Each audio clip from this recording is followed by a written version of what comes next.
అరుణాచలంలో అగ్నిలింగం. ఇప్పుడు కంచి అంటే పృథి ఉంది, శ్రీకాళహస్తి అంటే వాయువు తెలుస్తోంది, జంబుకేశ్వరంలో జలలింగం అంటే నీటి దగ్గర, శివలింగం దగ్గర నీరు ఊరుతోంది. సరే, చిదంబరంలో ఆకాశలింగం అంటే అంతటా నిండినటువంటి ఆకాశమే అక్కడ ఉన్నది తెలుస్తోంది.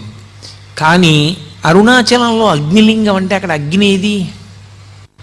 మీరు అరుణాచలం శివాలయంలోకి వెడితే మీకు అక్కడ అగ్ని ఏమైనా కనపడుతుందా? ఒక పెద్ద జ్యోతిస్వరూపాన్ని అక్కడ ఉంచి, లేదా ఒక పెద్ద నెగడుల ఒక మంట మండుతూ ఉంటే అదేనండి శివలింగం అక్కడ అని ఎవరైనా చెప్తారా? చెప్పరు. మామూలుగా శివలింగమే ఉంటుంది. మామూలు శివలింగమే ఉన్నప్పుడు అరుణాచలంలో ఉండేటటువంటి శివలింగం అగ్నిలింగం ఎలా అవుతుంది? అరుణాచలమునందు అగ్నిలింగం ఉన్నది అని ఎందుచేత చెప్పబడింది అంటే, మీరు బయట ఎంత చల్లగా ఉండనివ్వండి, అరుణాచలం దేవాలయంలోకి వెళ్ళి కూర్చుంటే ఒళ్ళు చెమటలు పోస్తుంది, అంత వేడిగా ఉంటుంది.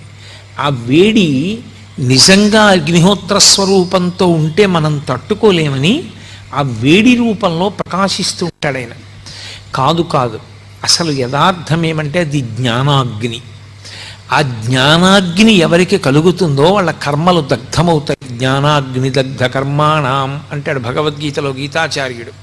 ఆ జ్ఞానాగ్ని వలన మళ్ళీ పుట్టవలసినటువంటి అవసరం లేకుండా పాపములన్నీ కూడా కాలిపోతాయి సంచితముతో కలిపి. అంత గొప్ప జ్ఞానస్వరూపమే రాశీభూతమై లింగస్వరూపాన్ని దాల్చింది. అందుకే దాన్ని జ్ఞానస్వరూపమైనటువంటి అగ్నిలింగం. అరుణాచలంలో ఉండేటటువంటి శివలింగానికి, అరుణాచల క్షేత్రానికి ఒక ప్రత్యేకమైనటువంటి లక్షణం.